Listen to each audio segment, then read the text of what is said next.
بسم الله الرحمن الرحيم. Okay. بسم الله الرحمن الرحيم وأفضل الصلاة وأتم التسليم على سيدنا محمد سيد الأنبياء والمرسلين وعلى آله وصحبه أجمعين. اللهم علمنا ما ينفعنا وانفعنا بما علمتنا وزدنا علما وتقا وهدى يا أرحم الراحمين. فإن أصدق الحديث كتاب الله وإن خير الهدي هدي نبينا محمد صلى الله عليه وسلم وإن شر الأمور محدثاتها وإن كل محدثة بدعة وكل بدعة ضلالة وكل ضلالة في النار. أما بعد. So I forgot to mention before the beginning of the lecture, inshallah, sit as much as you are comfortable, inshallah. For the women, inshallah, for the sisters, if they can see the slides, they can open the door, or if they would like to come out, that's fine, as long as they're comfortable. If they would like to stay in the musalla, that's also fine, as long as they're comfortable, inshallah. Right? But just for them so they can't see the slides. Alright, Bismillah ar-Rahman ar-Rahim. So, last time we talked about the story of Shu'aib, right? And we talked about different other stories, the story of Yunus, and the story of the Prophet Hanzala, right? Hanzala ibn Safwan. And we talked about those strange incidents that occurred within their lifetimes. Now Shu'aib, as we said, he is the father-in-law of Musa alayhi salam. Musa is going to be the topic of today. But also today is the third part of the sub-series of the history of the Israelites. Now this part and the following part is going to be a very critical point in the history of the Israelites. It's going to be very important. It's going to give them the identity and definition. But first, before we start talking about Musa alayhi salam, let's start talking about the era in which Musa was living in. It's very important to know how everything was working before Musa alayhi salam became a prophet, how everything around him was going, you know, the political environment, the social environment, the economic environment, etc.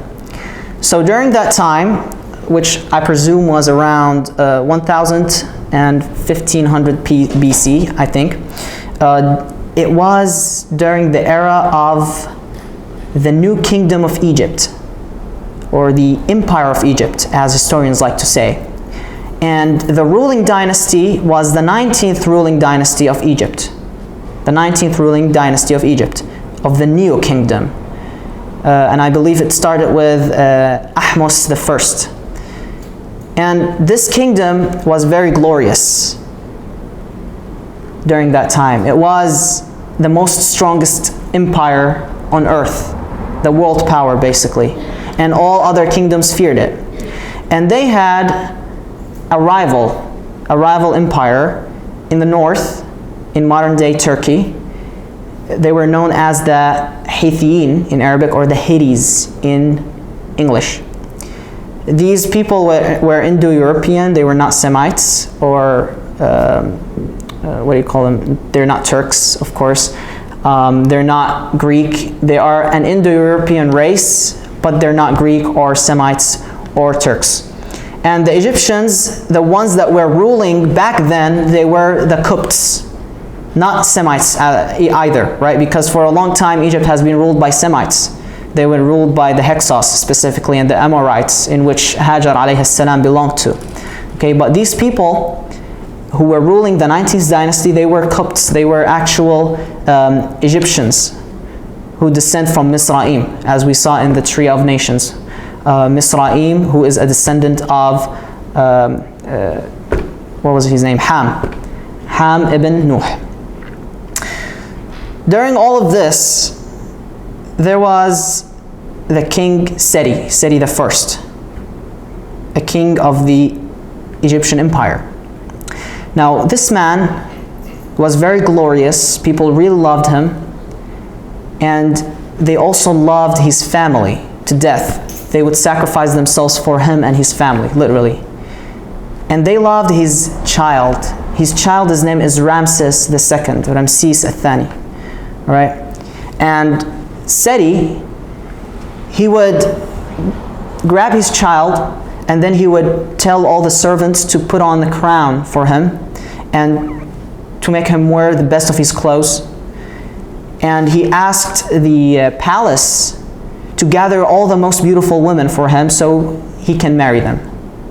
So he had, Ramses II had all glory and had wealth, all everything that, you know, a teenager would enjoy at this age. And Ramses was raised with arrogance, right? He liked himself a lot. He liked his ego. He enjoyed it. He thought of himself as something big.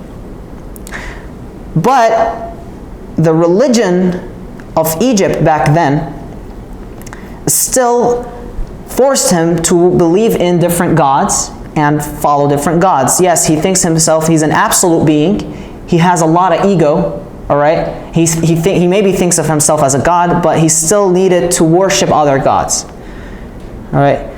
What is the Egyptian mythology? The Egyptian mythology is really important for us to know, especially in the series of the Israelites. And it's going to really come in handy in the part where we talk about Isa alayhi salam. So let's skip all the parts in which it is really similar to all other mythologies, you know, in Greek or in Persian or in Arab mythology or in Sumerian, in which you had a void or chaos. They believe it was a god, وَلَيَذُ بِاللَّهِ. And then this void, from it they had a children. His name is this, something related to heavens, all right? And heavens then separated, and now they have heavens and earth. And they believe these things are gods. They don't believe like heavens is a structure and earth is a structure. No, they believe that heaven, there is a god, and on earth there is a god. Like in the Greek, they believe Uranus is the god of heavens, and they believe Gaia is the god of earth. They literally believe that they were one entity, born from chaos or chaos. Chaos is a god in Greek mythology, and born from that, and then they separated, and then they get married, and then we had the sun and the moon and all of these other entity, or all of these other gods. Now, in the Egyptian mythology, we have the same introduction, but then what happened? We had the god of the sun, Ra, and this god created a king from their perspective. Now this king, his name is Osiris, all right, or Osiris. And this man, he was married to a lady. Her name is Isis, not Isis, Isis. Isis. So Osiris and Isis. And Osiris had a brother. His name is Set. Okay, so Osiris was the ruler of Egypt. He was the king of Egypt, of both Egypt. So sometimes we notice in the crowns of the Egyptians, in the pharaohs, we notice their crown is composed of two parts, right? These two parts resemble that they rule over the united Egypt, both Upper Egypt and Lower Egypt, in which it is the, if we look at the map, just like a real quick, so if you can see the cursor, laser, okay. So this part, they would call Upper Egypt, which is north of the Nile, which is near the delta. And this part, which is more towards Africa, more towards the inland, and away from the delta, away from the Mediterranean Ocean, or the Mediterranean Sea, this land they would call Lower Egypt, okay? And they united it in history, and thus they have a crown that resembles both of these. So Osiris, or Osiris, he ruled over both of these lands of Egypt.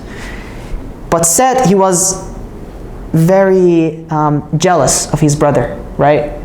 He wanted to also rule all of Egypt, and he wanted the same glory and the same, you know, things that his brother is getting, right? People love him, people chant for him, and all of this. So he wanted the same thing. So Set wanted to kill Osiris. This is all in the Egyptian mythology. So finally Set, he makes a plan, he kills Osiris, and then when he kills Osiris, what happens? He doesn't want him to come back, so he cuts him into different pieces. he cuts his head, he cuts his arms, he cuts his legs, all of this, and then he puts each piece of his body into a tomb. And he buries all of these tombs all around Egypt. He buries a part underneath the Nile River, a part underneath the sand in the deserts of Egypt, a part in the Red Sea, etc. All right. So Isis now is really sad that her husband died, so she wants him to come back. So now she starts the search for her husband's parts. Now, Set is now the new king of Egypt, and Set is a tyrant. People don't like him. He's ruling with an iron fist. So now it's up to Isis to return her husband, so now they can have, prosperity again. So finally she returns her husband, and then still he's dead. She gets pregnant and she has Horus, a child, even though her husband is dead. So you can see how these mythologies does not work, right? It's illogical. But either way, she gets pregnant from the corpse of her dead husband, and she gets Horus. Do we know this eye that they always show us, the eye of Egypt? This eye is the eye of Horus, all right? Because they really, really loved this god, and they thought that this eye meant protection to Egypt. The eye of Horus that overlooks Egypt and protects Egypt, and protects the people of Egypt, all right? This man, he became the savior of humankind from his virgin mother, Isis, and his father, now the god of the dead, Osiris. And they worshipped the three of them as one entity. And now Horus fights with Set, and he wounds Set in his right eye, making him Awar. Right? He now has only one eye. He can't see with the other one. This story is very similar to a very familiar story that we know.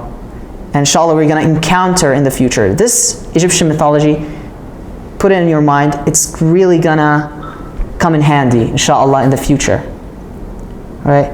Because this story is something that the future Israelites, the ones who would not follow Musa no more, they would use this story for something. But all of this, they believed in it.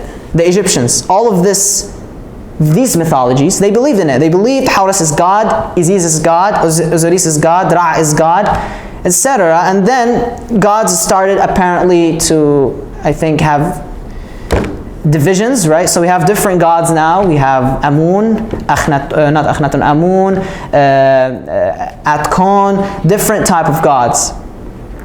All right. So either ways, Ramses, he's not content with this. All right. He doesn't think this is right. And just a couple of years ago, we talked about how Yusuf alayhi salam came to the land of Egypt. All right. And then all of Egypt became Muslims. They believed in one God. And we said that the Pharaoh who was ruling back then, most likely he is Akhenaten, because Akhenaten, he was in history the Pharaoh who united all of the gods into just one God. He believed in only one God. All right. Now we're going to talk about how today, inshallah, how the scripts may not be accurate. But either ways, this was the environment that surrounded Musa alayhi salam before his birth. Ramses, or Ramses, he's a very important figure in all of this, especially for today. Now this man, at the age of 14, some say 16, his father, Seti, he died. Okay? Which means now he's going to be the king, boy king, right? At a young age, he's going to rule all of Egypt. All right, for 70 days, he's going to be busy with burying his father. Egyptians, they have their own, ancient Egyptians had their own methods with burying, mummifying, all of that. So during this period of time, people in the palace, they wanted to, use this boy king, right? He's just 14, he's not going to do nothing, right? So now they can become the real rulers of Egypt and use him just as a figure, to rule Egypt behind his back. Now, Ramses, was smart from a young age. And at the age of 14, he was able to slaughter all of his opponents in the palace. He even killed people from his own family in order to have all of Egypt for himself. So he ruled Egypt with an iron fist at the age of 14. At the age of 14, he was able to do this. And he did not let anybody rule over him or use him as a puppy for that person to rule Egypt. And not just this,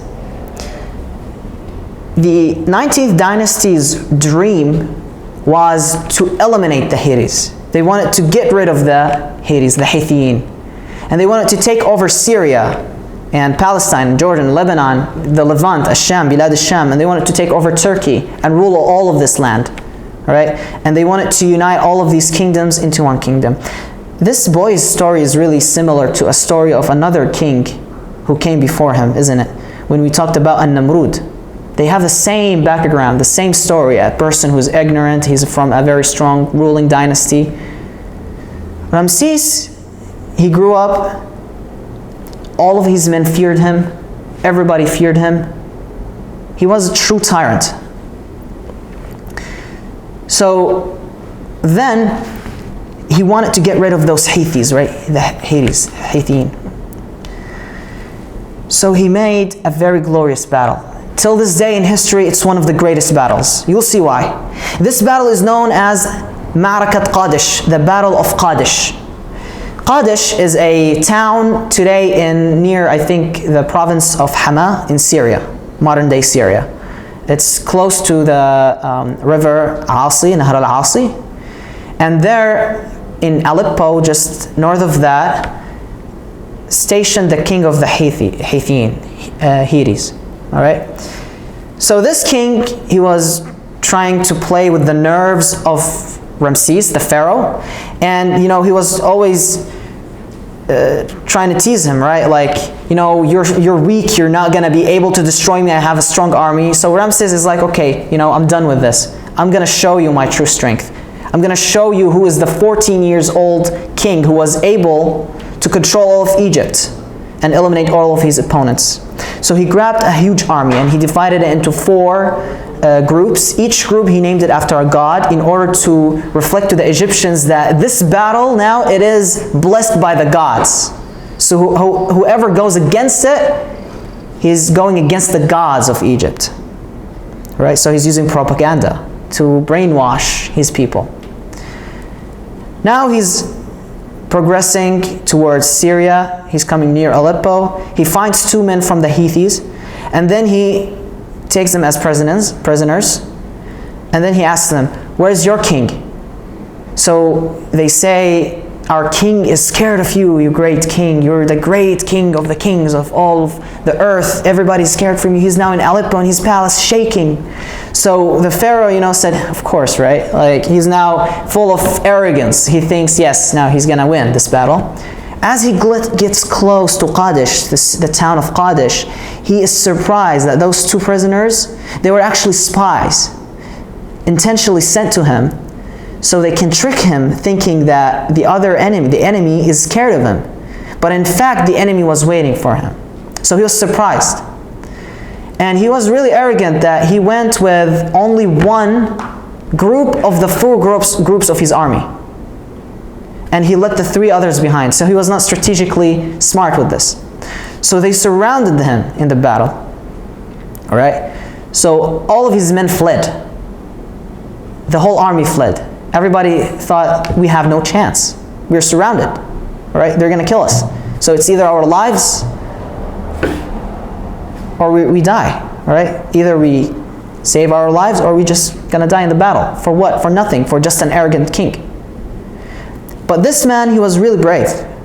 What he did, he grabbed his swords and he rushed at the enemy. Alone, he took thousands of men. Alone. He had the brave and strength to do that.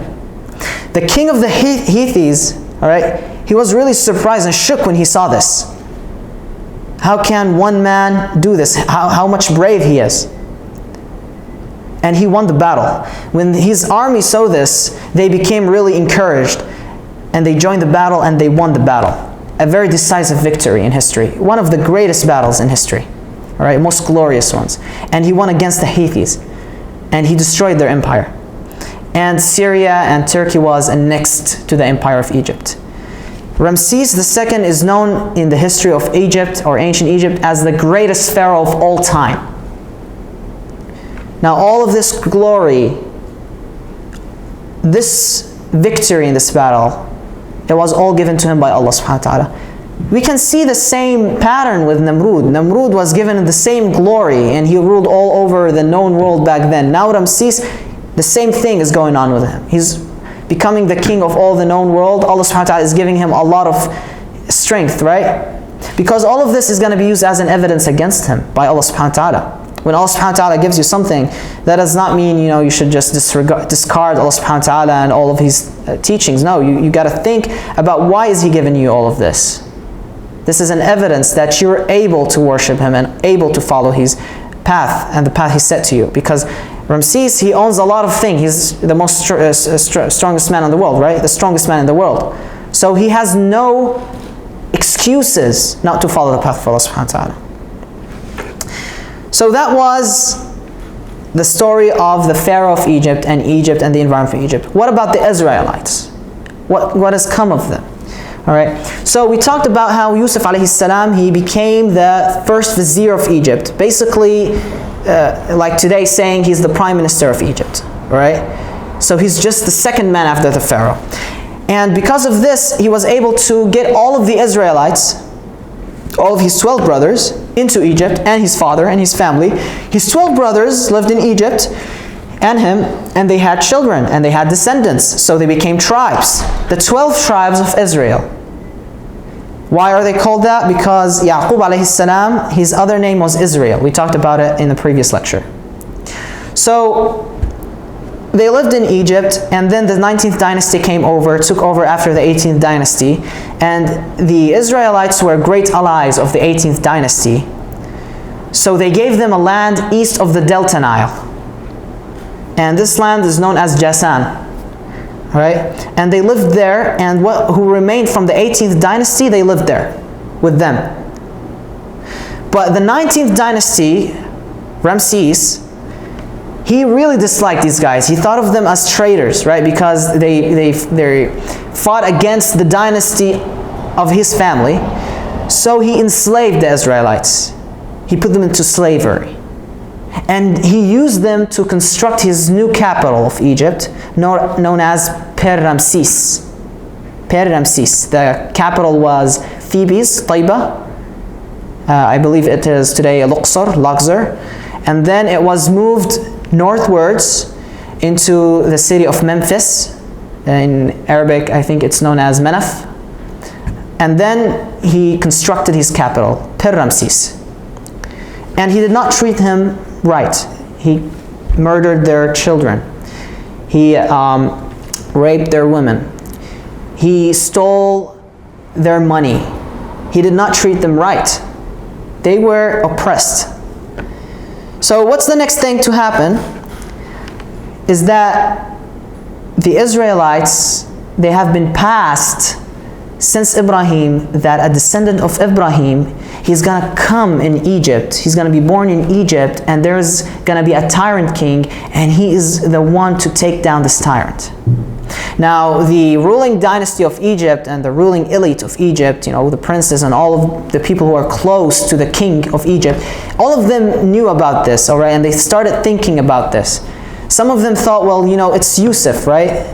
He's an Israelite, he came to Egypt, he did all of this, that's it. But I mean, the criteria was, this Israelite, he's going to be born in Egypt. Yusuf was not born in Egypt, he was born in Palestine.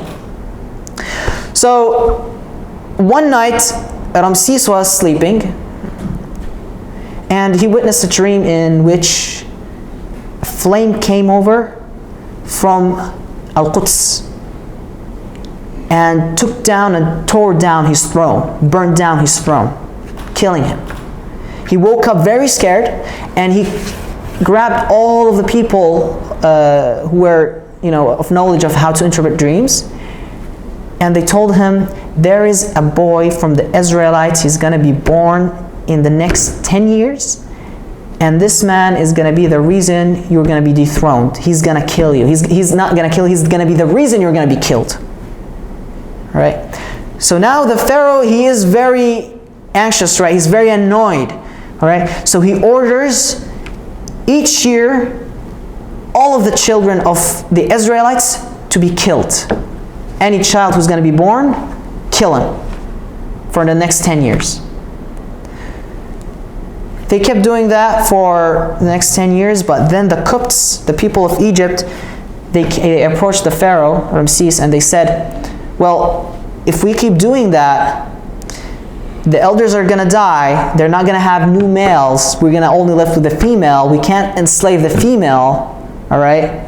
So there is nobody to enslave, thus we're going to be the slaves, right? We're going to do the work we're letting them do. So the Pharaoh said, okay, well, instead of doing, killing all of the children each year, we're going to leave a year in which we don't kill the children, and the next year we kill a child. We kill the children of Banu Israel. So Harun alayhi salam, the elder brother of Musa, was born in a year in which children were spared. They were not killed. Musa was born in a year in which the children were killed. So the mother of Musa, she was really scared for her child. The mother of Musa, her name is Yukabid. His father is named Imran. All right? Inshallah, we're going to look at the tree after we're done. And they had Harun and Maryam, the sister of Musa. The sister of Musa, which her name is Maryam, is not Maryam, the sister of Isa. Sorry, the mother of Isa. I'm sorry. تلعثم في الكلام. So Maryam, the mother of Isa, she's not the sister of Musa. They're not the same person, right? It's just similar names. And especially that there is, I believe there was a huge amount of years between them, around 1,000 years. So it's not even logical. I mean, yes, we had people who lived for 1,000 years, but that was during the time of Adam. By the time of Ibrahim, humans started to live between 100 and 200 years at a max. Right? And even till this day, people who are living until 100 years of age, they're getting rare. Right? So it's illogical at that time for somebody to live for 1,000 years. So anyways, they're not the same person. So Musa alayhi salam was born that year to his mother Yukabid. Yukabid, the daughter of Lawi. And Musa, his name is Musa ibn Imran, ibn Qahith, ibn Azir, ibn Lawi, ibn Yaqub, ibn Ishaq, ibn Ibrahim. All right? So he is from the tribe of Levi, Lawi, one of the 12 tribes of the Israelites. He's from the tribe of Lawi. Okay? So what happened with Musa when he was born? His mother was really terrified that the soldiers would know of him and kill him. But Allah subhanahu wa ta'ala wanted to protect Musa. So when she got pregnant with him, when a woman gets pregnant, there are signs. Their signs were not obvious. Only herself, she was only the person who was able to know she was pregnant. But people, when they would look at her, they would not know she was pregnant. So that's the first step into protecting Musa alayhi salam. Okay? Now the second step. She's not going to be able to hold him for long. So as he grows up, it's going to be a little bit difficult. So Allah subhanahu wa ta'ala has revealed to her, أوحى الله سبحانه وتعالى إليها إلى أم موسى أن اقذفيه في اليم. So what would she do? She constructed a tomb, all right, a small tomb made of wood, and she would go alongside the River Nile. And when she is walking with him, as she's walking, she would breastfeed him, okay? And when the soldiers of the Pharaoh of Egypt, they would look at her and, kind of pay attention that there's a child they need to kill, she would put him into the tomb and throw him into the Nile, and she would have a rope in which she can follow the path of the tomb, so she does not lose him in the Nile. But Allah subhanahu wa ta'ala wants to protect him even further. He wants to make this kind of ironic situation. and put a test for Ramses, because Allah subhanahu wa ta'ala gave to Ramses. Is he going to thank Allah subhanahu wa ta'ala for all what he gave him, or is he going to become jahid? Is he going to go against Allah subhanahu wa ta'ala? He's going to be ungrateful. So what happened is that the rope that connected the tomb with the mother got cut. Now she lost the tomb in the Nile. And the tomb stopped in front of the palace of Fir'aun. The palace of the person who ordered to kill him. Subhanallah. Okay? Who would catch him are the servants of the wife of Fir'aun. The wife of Fir'aun, her name is Asya bint Muzahim ibn Ubayd ibn al-Rayyan ibn al-Walid. Who is al-Rayyan ibn al-Walid? That is the name of Akhenaton, the ruler during the time of Yusuf alayhi salam. So she is a descendant of the ruler during the time of Yusuf who became Muslim. So she has good roots. She was raised with a family with the tradition of Islam. So she would take on Musa, she would see Musa, and then she would approach Fir'aun, and she's happy about it, okay? And Fir'aun had hundreds, or Ramses, he had, so inshallah, from now on we're going to refer to him as Fir'aun. He had hundreds of children, but all of them died at a young age. For the wisdom of Allah subhanahu wa ta'ala, for him to have Musa in his palace. So she would approach him, she's really happy, and she tells him, look, we have Musa, all right, we have this guy, this kid. Fir'aun would say, okay, this is a kid that looks like he's from the Israelites. He does not look like one of us Egyptians. He should be killed. So she says, no, please spare him. You don't know, we can take him as our child, we can adopt him, or he can be of good for us, right? He may be قُرَّةُ عَيْنٍ لِي وَلَكَ. She said, he is maybe going to be something of happiness for me and you. So Fir'aun says, okay, you can keep him, but not for happiness for me. قُرَّةُ عَيْنٍ لَكِ. He's going to be of happiness just for you, not for me. Okay, so he failed the first test of the big test. All right? The Prophet ﷺ has said in hadith, if Fir'aun had said, قُرَّةُ عَيْنٍ لِي وَلَكَ, he's going to be of happiness to me and you, he's going to be of good for me and you, then Fir'aun would have became Muslim. But he failed the first test because he's arrogant.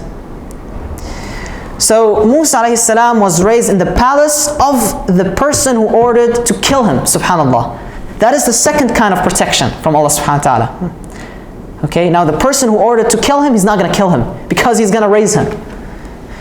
And now Allah subhanahu wa ta'ala has made a promise to his mother. He said, don't worry, you're going to be away from him for a little bit of time, but we're gonna get him back to you. So don't be scared. Don't worry about it. And when Allah subhanahu wa ta'ala makes a promise, it's 100% gonna become true. So what happened is Allah subhanahu wa ta'ala forbidden any woman in the palace to be able to breastfeed him. So his sister was walking, taking a glance at where the tomb is going, and then she discovered he is at the palace of Fir'aun. All right, they were scared, like Fir'aun, right? He's there, he might kill him, but they knew that he's still alive, and they were looking for somebody to breastfeed him. So she went to the palace and she told the guards, I know exactly who is the person who can breastfeed him, and they can be of good advice to him, and they can raise him well, to the standards that the wife of Fir'aun would like. So they made her approach the wife of Fir'aun, and the wife of Fir'aun asked her to bring her mother. So she said, I prefer, for you guys to come over there because of a certain condition with the mother. So subhanallah, they were all forced to come to the house of this Israelite that they despised. And Musa returned back not just to his mother's own hands, own arms, but to her house. And they said that they're going to keep him there, and he would be raised there. So his mother would raise him until he become of age, and she would breastfeed him. So Allah subhanahu wa ta'ala made his promise to the mother of Musa. Now he would return back to the palace. The wife of Fir'aun would check up on him, And one time the wife of Fir'aun gave Musa to Fir'aun, all right?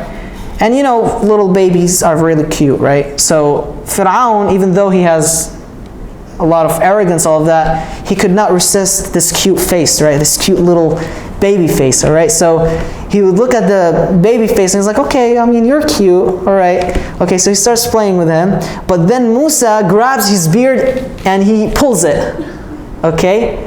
So it hurts Fir'aun, all right? Fir'aun is really hurt.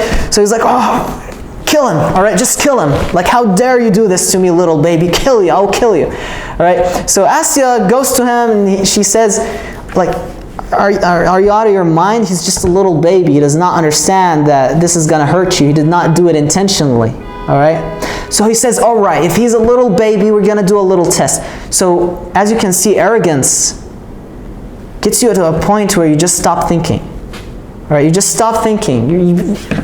This person becomes stupid, all right? He's not able to think properly. You're going to do a test for a baby. Obviously, he's a baby. All right, he does not mean to do it. He's not mean to hurt you. He doesn't understand. All right, and you're going to make a test for him now. So he would like to test him. So he said, we're going to grab a date and we're going to grab a stone that is put on fire, jamra. And if he grabs the date and put it in his mouth, this means that he's aware of what he's doing and he did this purposely, intentionally. He wanted to hurt me.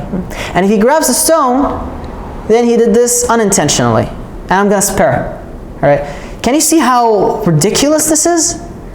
This man is so ridiculous. All right? So, of course, Allah subhanahu wa ta'ala, He gave the revelation to Musa to grab the stone, to protect him. The third protection from Allah subhanahu wa ta'ala. So he grabs the stone, and it burns his tongue, causes Musa alayhi salam to have a lisp. All right? Now Musa grows up, and in the best environment you can ever think. He's literally a prince. He dresses the best dress, he eats from the best food, he drinks from the best drink, he is in the best place, in a palace, he has servants, everything he would like. Okay?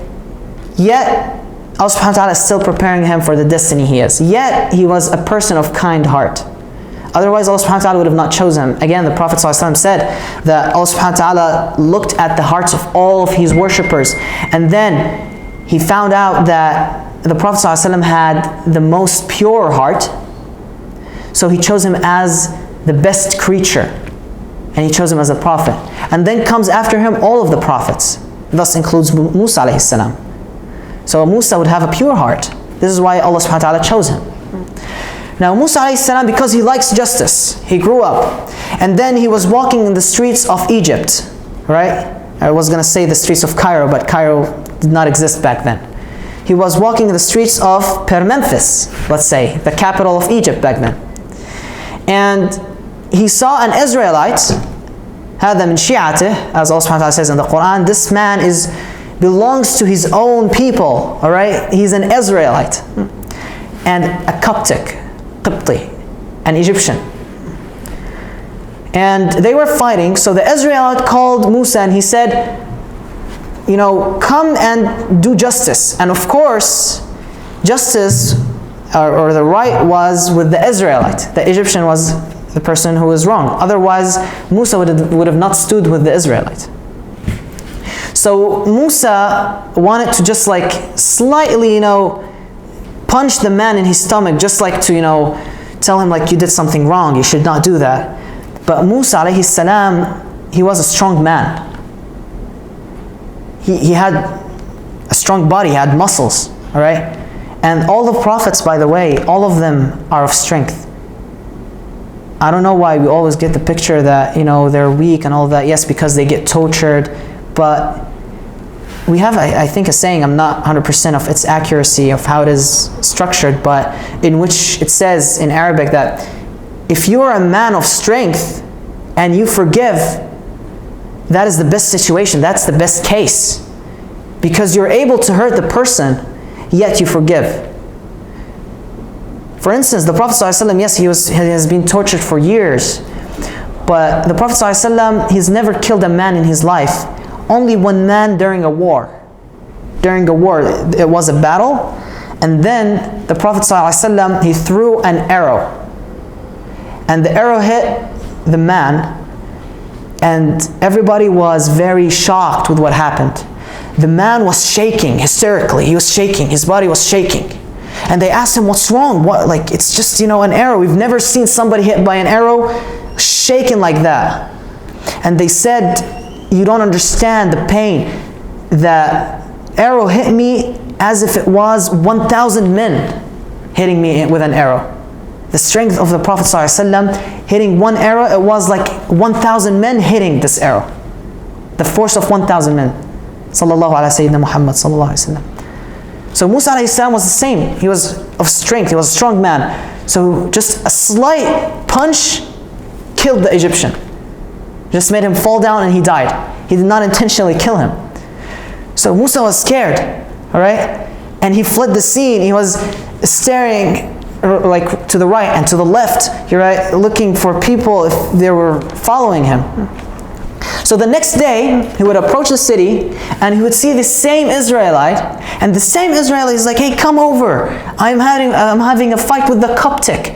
All right, save me from this man. So Musa this time tells him, I mean, you're a man of trouble. Like, come on, I saved you yesterday, and you want me to save you today? Like, you're a man of trouble. All right? The ayah says, "Innaka dhu laghwin." All right? You talk a lot, so you fall in trouble. And he approached to reach justice. Now, scholars have been debating the meaning of the ayah. Is it the Israelite who said, or is it the Coptic who said? But either ways, nobody knew that Musa killed that Copt until this incident, because what happened is the Israelite, he told him, so are you approaching this man to kill him the same way you killed the Copt yesterday? So the Copt was like, oh, so you're the one who killed the man from yesterday. All right, so he goes to the Pharaoh, to Ramses, and he tells him, hey, Musa is the one who killed the man yesterday. He snitched on him. So now the soldiers are after Musa. So now, the next thing that Musa alayhi salam is suffering from, he needs to flee Egypt. So he flees Egypt. This is the first time in his whole entire life to have this incident. He's been living in a palace for his past life, best food and the best thing. Now he has to flee Egypt because they want to kill him, they want to hang him. So he flees Egypt and goes all the way back to the city of, from last lecture, remember? Midian, right? Near the city of Ma'an. So he goes there, and during the way he was only eating, like buquliyat, like cashews and almonds, stuff like these, all right? And the leaves of the trees. This is what he was eating. And because he was walking barefoot, he walked all the distance from Egypt to Midian. Could you imagine that? They did not have cars back then, all right? Or they did not have GPS either. He walked all of this barefoot in the desert, at night sometimes, in the cold, all right? So his foot, it became, the skin was torn off from his foot, from the bottom of his foot, because he was walking for long distances. And he became very thin. I mean, yeah, you could imagine, it's for you, it's probably been 3 days, but back then, a distance like this would have not been 3 days. It would have been probably weeks, months, years, you don't know. I think the distance from Per-Ramses to Midian, I think it would take probably a month or something, a month or a half.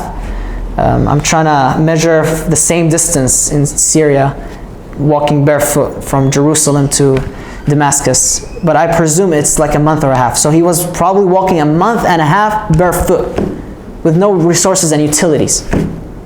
And he reaches Midian, and he reaches the well of Midian. There, he finds a bunch of men, and he finds 2 young females with their sheep, and they were just waiting. So Musa is like staring at them, like, why are they waiting? Like, why aren't they, getting from the water? So he goes to them and he asks them, is everything all right? What's wrong? Why are you guys not,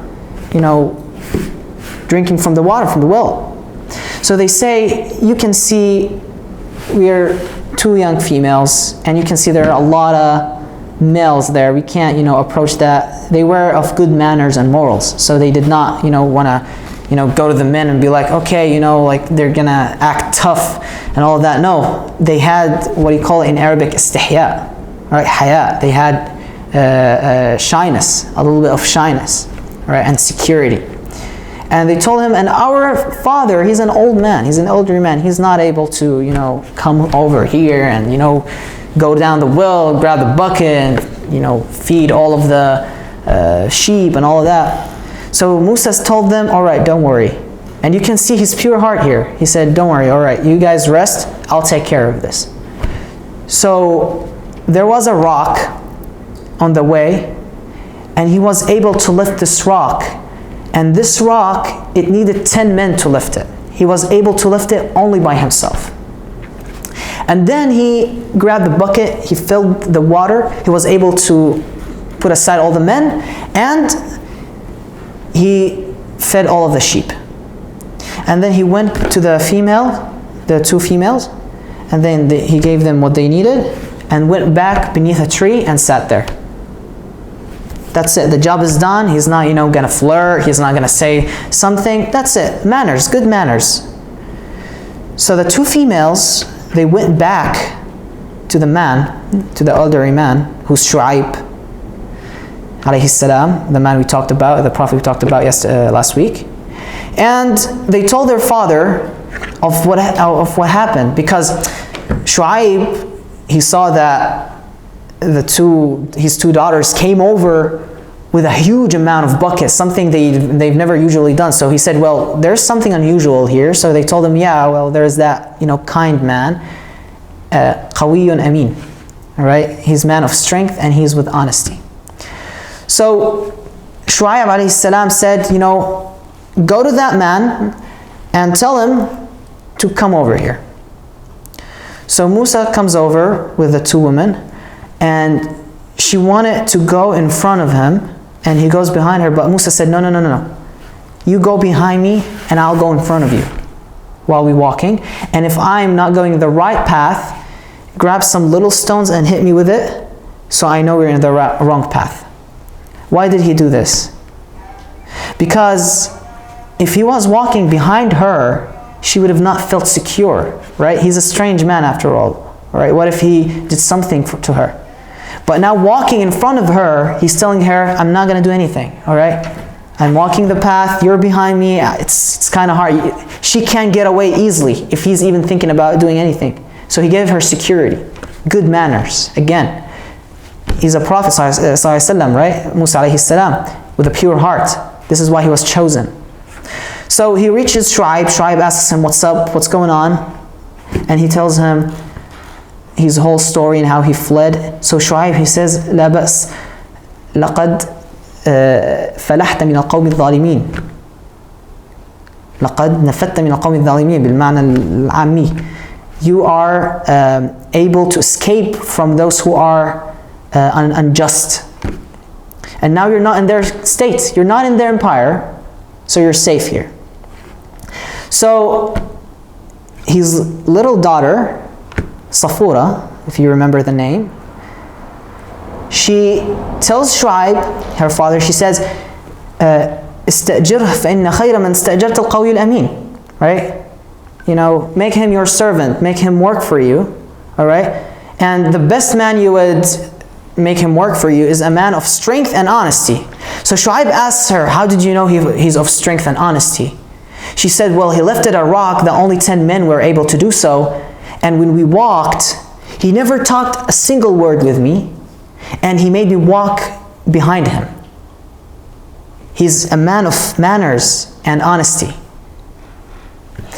So Shu'aib was impressed with this. So he takes him on and he tells Musa, if you want, you can work 8 years for me. I'll give you food, I'll give you drink, I'll give you a place to stay.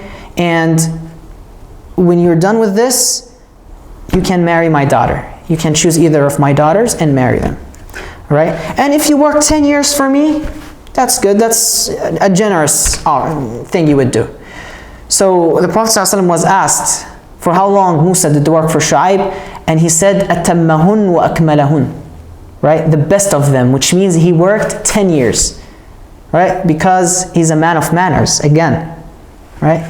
So he worked 10 years, and he married Safura, the woman who told the father to hire him, to work for him. So do you see like the ironies of the story of Musa alayhi salam? Like the man who would slaughter Musa, he was going to be the man who would raise him, and then the woman who would ask her father to hire him, she's going to be his future wife. So after that is done, Shu'aib really was impressed with him. He wanted to reward him. So he said, you know, any of the sheep that are going to be born, any of the sheep that are going to be born this year, you can take them. They're now your own. So now he became rich. He has wealth now. He's a shepherd, right? And he has a business. So he now wants to leave Midian. He wants to settle into another spot. He's going all the way to Egypt again. He wants to see his family. He wants to see his father, brother, and mother, and sister. So on the way, it was a long way, and they got lost in the way. And they reached Sina, the land of Sina. Specifically the land of Tur, Jabal al-Tur, the mountain of Tur. Now it was night. It was a very dark night, and it was a cold night. And they were really struggling with the way. They had no clue where they are. So Musa alayhi salam, from a distance, he witnesses fire, light coming from Mount Tur. So he tells his family, he says, إِنِّي آنَسْتُ نَارًا لَعَلِّي آتِيكُمْ بِهَا بِقَبَسٍ أَوْ آتِيكُمْ بِنَبَأٍ. Alright? So he said, I've seen sort of fire or campfire. Maybe I could come with something we can,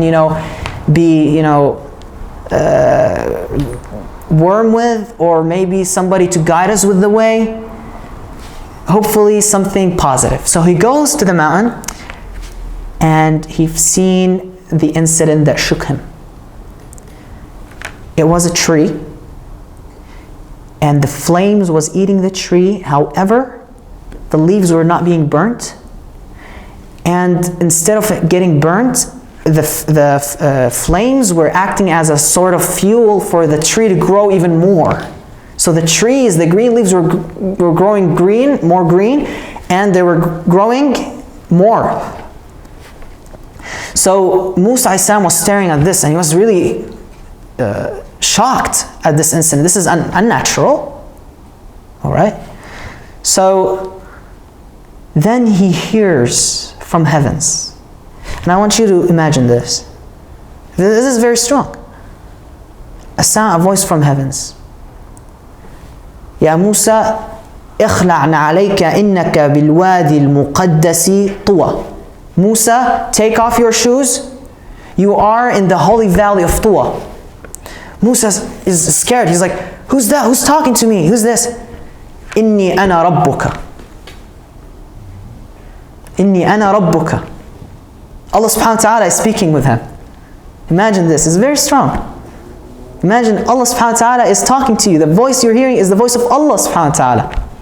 Inni ana rabbuka. Fastami' lima yuha. Listen to what I'm going to say. Inni istana'tuka li nafsi. I have constructed you. I've created you for my own use, for my own purpose of use. اذهب إلى فرعون إنه طغى. Go to the Pharaoh. Go to the Pharaoh of Egypt. He became a tyrant. The mercy of Allah subhanahu wa ta'ala. He sent Musa to Fir'aun. Remember when I was saying how Allah subhanahu wa ta'ala gave to Fir'aun? He's even given him more. He's not mad at Fir'aun. He's sad that Fir'aun is a tyrant. He wants him to come back to the path. Allah subhanahu wa ta'ala is telling Fir'aun, why are you doing this? Follow the path that I want. I love you. I want you to become a good person. Don't become a tyrant. So I'm going to send Musa to guide you. اذهب إلى فرعون إنه طغى. So so Musa alayhi salam, it's a very strong incident. Allah subhanahu wa ta'ala is speaking, and he's shook and all of this, and then he says, how am I supposed to do that? Like, this man wants to kill me a couple of years ago, And I'm not a man of good rhetoric. I can't speak because I have a lisp. I can't speak clearly. So he asked him, he said, can you please make Harun my vizier? Can you make him a prophet with me so he can assist me? So Allah subhanahu wa ta'ala said, and go to Harun and let him know he's a prophet and he's going to assist you. And then he said, oh Allah subhanahu wa ta'ala, what is the evidence that I'm a prophet? I mean, yes, I've heard you, I've talked to you. Kareemullah, he's the one who had a conversation with Allah, the one who would talk to Allah. Allah subhanahu wa ta'ala said, take your staff and throw it.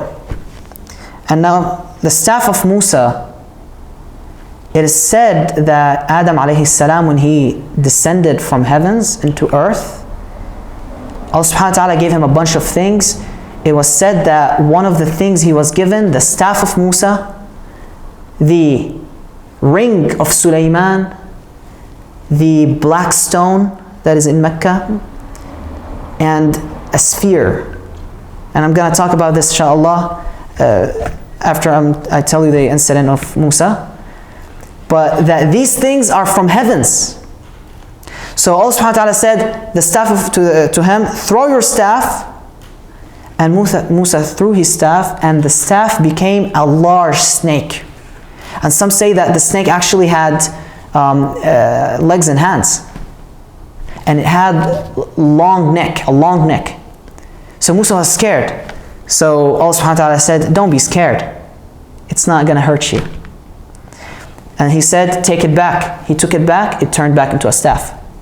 And then Allah subhanahu wa ta'ala told him, put your hand in your pocket and take it out. He put it in his pocket and he took it out. And Musa alayhi salam, he was tan. So his hand became pale white, that it would shine. Light would come from it. That some said that when he did this, the Mount Tur, his family were able to see light coming from Mount Tur. So he descended and he talked to his family. His family said, any news? He said, yes. Allah subhanahu wa ta'ala talked to me. He revealed the message to me. I have to go to Egypt. I have a task now. He goes to Egypt and he goes to his mother and his brother and he tells his brother the news. You're now a prophet. And we have the task to go and talk with Fir'aun. So now meeting with Fir'aun. What is the main problem with Fir'aun? What is the main problem with him? Dictatorship. This man is a tyrant. He's a dictatorship. He is scared that he's going to lose his power, his authority. He's not concerned about anything else. He just wants to protect his power. He wants to become the king. He remain in power. Remember when he saw the dream? The dream was that he's going to be dethroned. He couldn't care, for anything regarding religion. Back then, religions sometimes worked as parties. All right? So I'm going to make this a little bit familiar for you. All right? Today we have a country ruled by a tyrant, a dictatorship country. The dictators, what do?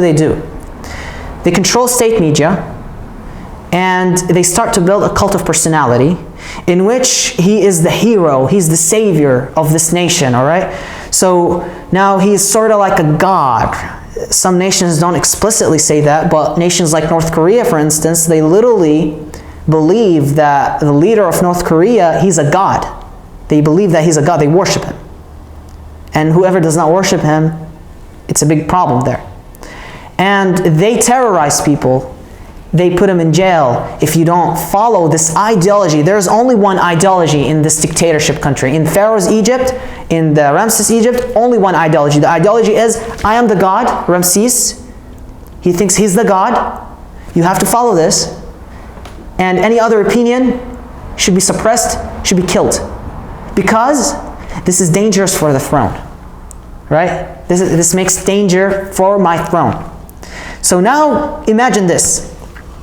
Musa, a part of the Israelites, which is an oppressed part of the kingdom of Egypt, coming into the Egyptian kingdom, again, who was actually spared by him, with a new ideology, with a religion that says to worship a God that is greater than the ruler of this land. And he is the creator of this ruler. So you could imagine how people would actually revolt against this ruler, right? And now he's not of a great importance no more. He's not the center of the universe no more. So Musa knocks the doors of the palace of Fir'aun. The guards see him and they said, what do you want? So Musa says, go and tell your king that the messenger of Allah is here. So they start laughing out like, messenger of Allah? What are you talking about? Right? But then they kept doing this for 2 years until Fir'aun started to get annoyed with him. Like, what do you want? All right? So he let him in. He said, just let him in. Let's see what this man has to say. All right? So he started talking to him. What's up? You left the country. We raised you well. All right? We gave you everything. Yet you killed a Coptic Egyptian, one of us. You were a traitor. All right? Do you see this pattern? It's kind of familiar in our modern day, right? You're a traitor. Yeah, you killed. You're against me. Oh, you're a traitor. All right? I'm going to follow you. All right? Even though he was part of the family. All right? So what do you want? So Musa says, listen to me. I'm not here for a throne. I don't care about the throne. I don't care about politics. I don't care to become a king. All what I want is to deliver this message that I'm obligated to. Okay? You're misguiding people by saying that you're the God. All right? Allah subhanahu wa ta'ala does not even want you to be dethroned. Okay? You can remain the king, but just don't misguide the people. You're not the God. There is only one God. His name is Allah subhanahu wa ta'ala, and you worship this God. The God who created you, who created me, who created your ancestors. The God who created the day of judgment. There is a day of judgment that is going to come. You're going to be asked about everything you're doing. All right? And one last request. You've been oppressing the people of Israel for a long time, the Israelites. This is injustice. Injustice is not good. All right? If you do justice, that is the good thing. Send the people of the Israelites with me. I'm going to make sure they're not going to do any revolution against you. Just free them. Stop oppressing them. Stop killing their people. Stop raping their women. Stop oppressing them. Stop using them as slaves. So Fir'aun laughed at him, and his vizier Haman laughed at him. So Fir'aun, he's mocking Musa, and he's like, he tells the elite, he's telling them, do you hear what this man is saying? So he tells him mocking, he's like, who's man rabbuka ya Musa? Who's your Lord? Who's that God you're talking about? Who's this man? So Musa says he's not a man, he's a creator. He starts using logic with him. But because he's arrogant, his brain stopped working. His brain stopped functioning. So he says, there's only me, one God. And the elite starts telling Fir'aun, من هذا الذي يريد أن يخرجنا من أرضنا من هذا الذي يريد أن يخرجنا من أرضنا بسحره. So Fir'aun says he's a magician. This man is a magician. All right? He's doing magic. He's trying to brainwash you with magic. And then he goes and tells Haman, his vizier, he tells him, يا هامان ابني لي صرحا لعلي أطلع إلى الأسباب. Right?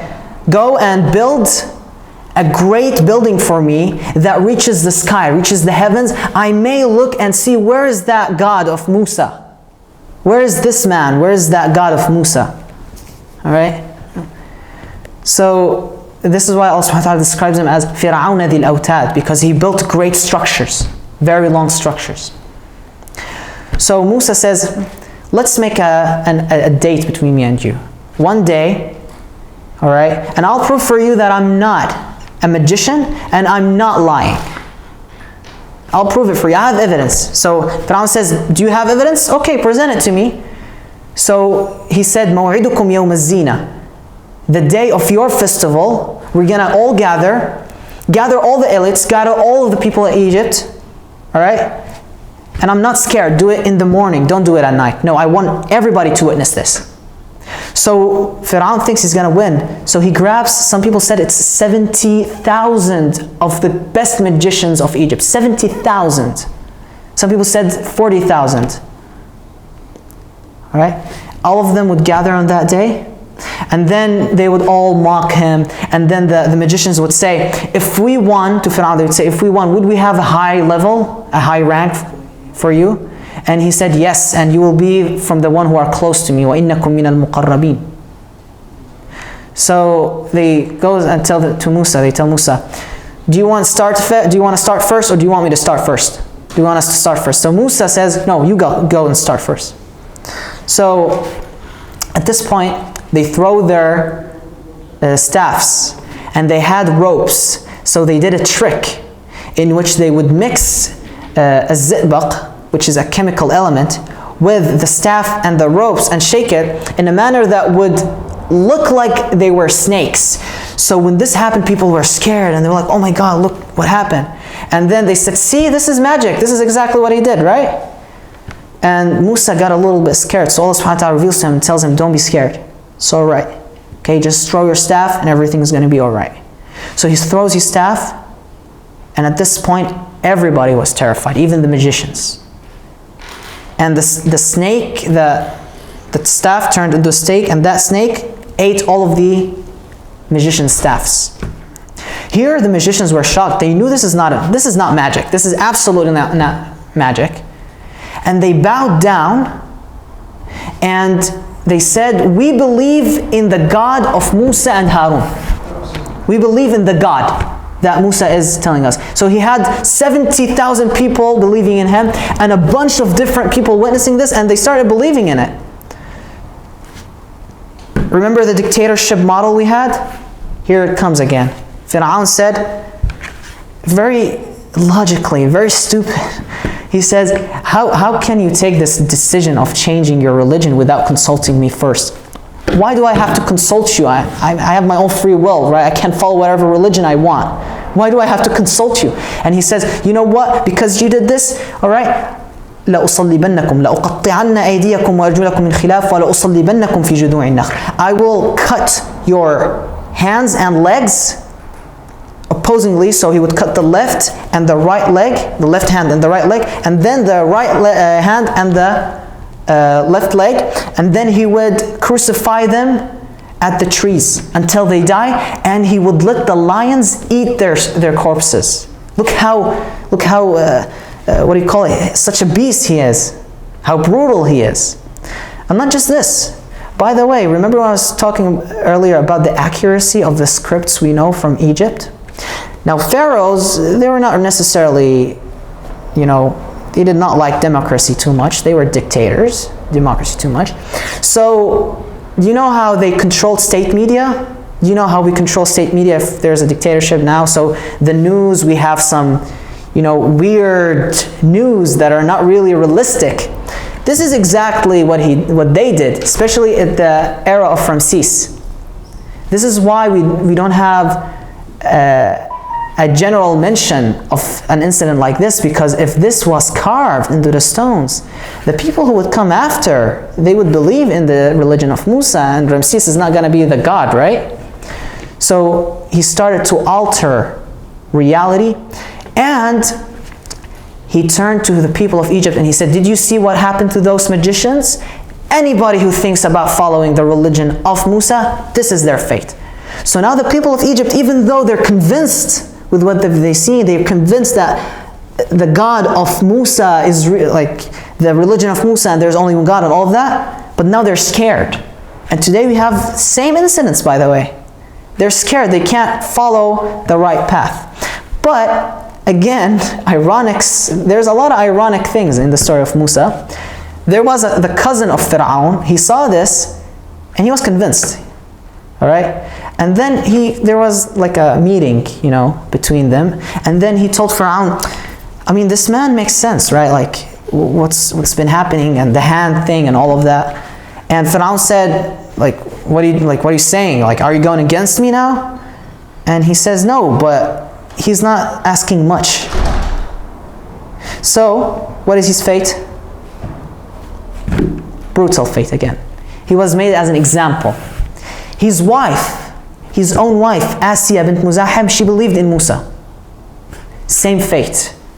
And she's one of the two women that are mentioned in the Quran and she has a great palace in heavens.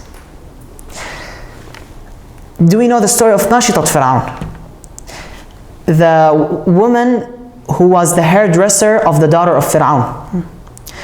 This woman, she believed in Musa. She believed in the religion of Musa. And one time she was hairdressing, brushing the hair of the daughter of Fir'aun. And the misht, what do you call it? Why am I forgetting the terms here? The broom or the brush, I forgot about it, I don't know why. But anyways, it fell down from her hand, so she descended down to get it, and she said, Bismillah.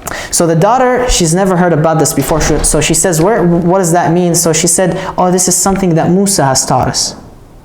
So the daughter goes and tells her father. So what did her father do? He grabbed a huge pan, and he put boiling water in it. Basically, he cooked the woman. He put her in the boiling water, publicly. Not just her and her daughter. Look how brutal he became. He became a monster. This is not a human no more. This is a monster. He boiled her alive. So, all of this was going on, and then Allah subhanahu wa ta'ala wanted to punish his people, especially that his people said, evacuate him from the land. All right, punish him, torture him. So Allah subhanahu wa ta'ala sends them the first sign. He sends grasshoppers for them. Those grasshoppers would eat the wood and the trees and everything and the farmlands. So the people of Egypt would go to Musa and they would ask him, pray for Allah to save us. He would, and they said, we're going to do everything you want, okay? We're going to send the Israelites with you. We're going to follow your religion, anything. Just pray to Allah. And that tells you that they're convinced. And Fir'aun himself is convinced, by the way. But he just doesn't want to lose the throne. And this is really sick and pathetic. Let me tell you this, all right? And humans just made everything complicated, because the idea of having authority or a king or a president or a leader, okay? The idea started that a bunch of humans, all right, they had businesses among them, and sometimes incidents would occur, so they just needed somebody to rule among them. And now, instead of this man ruling among them for the main soul or purpose of just making sure everything is going right and nobody is taking the right of anybody. Now this man, he went psycho, and he decided to use this authority to actually do the thing he's supposed to protect. Goes against the thing he's supposed to protect, right? So Fir'aun himself, he's convinced that there's only one God and all of this, but the problem is he just wants the throne. So Musa asks Allah subhanahu wa ta'ala gets away the thing. No more grasshoppers. They don't fulfill the promise. So Allah subhanahu wa ta'ala sends the qaml, which is like an insect that eats their hair, and basically like, I think, bugs, something like that, bugs, all right? So again, they ask the same thing. They ask, they say, they promise, same thing. Again, he sends on them frogs, in which every time they want to eat, a frog would pop up, so they're not able to eat no more. Same thing. Allah subhanahu wa ta'ala would send on them floods. Same thing. Heavy rains, and the Nile would flood and all that. Same thing. Eventually, Allah subhanahu wa ta'ala would make their water blood. Every time they want to drink water, it turns into blood, so they can't drink no more water. Same thing. This time, Allah subhanahu wa ta'ala ordered Musa and the Israelites, take a corner in Egypt, build unique houses in order for you to distinguish yourselves among the Egyptians, that you're the Israelites and the people who believed in Musa and Allah subhanahu wa ta'ala. And the next thing you have, leave Egypt. The Exodus, as they refer to it. So now, they are going to leave Egypt, and remember, the Israelites were slaves. So now they're slaves fleeing away from their masters. Pharaoh, Ramses, was not happy about this. Who's going to build the cities now, right? Who's going to build the structures? All right, just one note, by the way, the Israelites did not build the pyramids. The pyramids were built way before. It's the Egyptians who were built, because some people tend to claim today that the Israelites are the ones who built the pyramids. Thus, they have rights for it, but this is a false statement. The pyramids were not built by the Israelites. But anyhow, Ramses was not happy. So he grabs an army. Some said it was 100,000 people, 100,000 men, just for Musa and the Israelites. And they chase him. And eventually Musa tells his people, stop right here. I believe it's Khalij al-Suwais or the Red Sea. Khalij al-Suwais or the Red Sea. But it would make more sense that it is the Khalij al-Suwais, the Gulf of Suez, the Gulf of Suez, because the next thing is that they are going to go to Sinai. So there he would tell him to stop. So the people were like, what do you mean stop? I mean, we got to flee. This man is going to slaughter us. So he says, Allah ordered it, stop right here.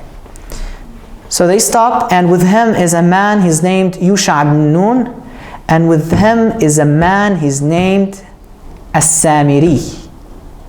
I'm going to elaborate on that later on. So he stops right there, and then they turn. Fir'aun is approaching. We can't see him. Prophet of Allah, do something. What are we going to do? So Allah subhanahu wa ta'ala reveals to him, he says, use your staff, knock the floor, and tell the sea, in falaq bi'idhnillah, separate with the permission of Allah. So he does this, and the hugest miracle ever. The sea would spread, not 2 parts by the way, 12 parts. 12 parts. To make 12 pathways for the 12 tribes of Israel. And they would walk into this. And they would go into the other side of the Gulf. And then Fir'aun would approach and his army. And Fir'aun here, he 100% knows there's something wrong with this. No, that's a trap. This is no way a magic. This is, of course, from Allah subhanahu wa ta'ala. So now he's hesitating, right? But now he's thinking, wait, if I hesitated, if I turned back, they're going to say, well, look, he's scared from the God of Musa. He's not a God. Oh my God, this is going to ruin my ideology. This is going to ruin me. People are going to revolt against me now. So he's now under this hard decision. So Allah subhanahu wa ta'ala wants him to go in. That's it. This is the last opportunity. Allah subhanahu wa ta'ala gave him many opportunities. That's it. No more opportunities. So Allah subhanahu wa ta'ala tells Jibreel, go and start doing things for the horse, for the horse of Fir'aun, to attract the horse. So he starts attracting the horse of Fir'aun. Again, animals would see things we were not able to see. They would see jinn and the angels. So the horse was able to see Jibreel, and he was scared. So the horse rushed towards the sea, in which Fir'aun did not want to go through. So he was forced to rush in. He did not want to go. And his army, when they saw that, they were forced to go. They wanted to follow their leader. And then Fir'aun wanted to claim, you know what? Do you see how much of a strength I have? I'm the God. So the sea feared me, and the sea knew I was chasing those guys, and I wanted to bring them back into Egypt because they're our slaves. So the sea said, okay, your majesty, you're my Lord and God, I'm going to separate for you. And because they were a bunch of, half of them are a bunch of idiots just trying to get some position in the state, and a bunch of them were just terrified. They believed in this. And so the next thing is the sea, it was separated now. It crushed on Fir'aun and his people. And the Israelites on the other shore, they witnessed how Fir'aun, that great king, was drowning. Could you imagine this? Let's bring any tyrant today, any great tyrant that we know. Okay? And we see how strong he is. And people would think he has armies, he has planes, he has tanks, and he's killing people. Nobody's standing in his face. And imagine this person dying in front of you, and there's nobody there to save him, no more. This is what they saw. This is the strength of Allah. And now, here Fir'aun realizes, that's it. I have no more throne. I lost everything. I don't want to lose the afterlife. So he says, آمنت بربي موسى وهارون. I believe in the God of Musa and Harun. And Allah subhanahu wa ta'ala says in the Quran, الآن وقد عصيت. Now, and that you've sinned? Now, and I've been giving you all of these opportunities? And Jibreel alayhi salam is telling the Prophet sallallahu alaihi wasallam, when he was telling him the story, he tells him, you should have seen me, what I was doing. And note on this incident, you should have seen me what I was doing. I was getting sand from beneath the sea and I was putting it in the mouth of Fir'aun, because I was terrified that if he says this, actually Allah has mercy on him and forgives him, because he knows that Allah has mercy on him. So even though he was drowning and it was already done, Allah subhanahu wa ta'ala still had mercy for him. But Jibreel was trying to prevent it, because he really hated him, because he said, Ana Rabbukum al-A'la, because Fir'aun claimed himself to be the greatest God. So even at this point, Allah subhanahu wa ta'ala had some mercy. Just look at the mercy of Allah subhanahu wa ta'ala. Really, this is so beautiful. It really makes us want to makes people want to cry, really, like the mercy of Allah subhanahu wa ta'ala. Even at this point, He still wants to forgive him. So inshallah, we reached our time limit. I'm going to stop here, inshallah. Maybe next time we're going to talk more about the fancy staff and the black stone and the sphere and the ring of Sulaiman that descended of heaven. But next time, inshallah, next lecture, really, really look forward to it. Really, because today I mentioned the name of As-Samiri, correct? And many people say this man is probably Ad-Dajjal, the Antichrist. So we're going to know if he is the Dajjal or not. I have a story that maybe, Wallahu A'lam, it is told to be the background story of Ad-Dajjal. Inshallah, I'm going to present it for you next lecture. But really look out for that, inshallah. جزاكم الله خير. اللهم اهدنا فيمن هديت وعافنا فيمن عافيت وتولنا فيمن توليت وبارك لنا فيما أعطيت وقنا واصرف عنا شر ما قضيت إنك تقضي بالحق وإنه لا يقضى عليك وإنه لا يذل من واليت ولا يعز من عاديت تباركت ربنا وتعاليت. اللهم اقسم لنا من خشيتك ما تحول به بيننا وبين معصيتك ومن طاعتك ما تبلغنا به جنتك ومن اليقين ما تهون به علينا مصائب الدنيا ومتعنا اللهم بأسماعنا وأبصارنا وقوتنا أبدا ما أحييتنا واجعله الوارث منا واجعل ثأرنا على من ظلمنا ولا تسلط علينا من لا يرحمنا يا أرحم الراحمين يا أكرم الأكرمين. صلى الله وسلم وبارك على سيدنا محمد وعلى آله وصحبه أجمعين. For anybody who would like to look, this is the corpse of Fir'aun. Fir'aun Musa. That's his mummy. Alright? So imagine this person was standing in front of the Prophet of Allah subhanahu wa ta'ala. And they also did a reconstruction face for him. So this is how he looked like. That's an approximate. And that is his mummy. And Allah subhanahu wa ta'ala said, he is ibrah. He is an example for all the nations to come of what would happen to tyrants.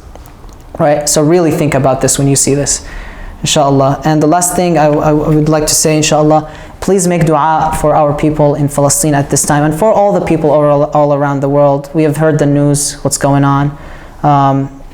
Really bad news for Palestine, inshallah. It's really a shame what's going on there. It's really a shame what's been happening.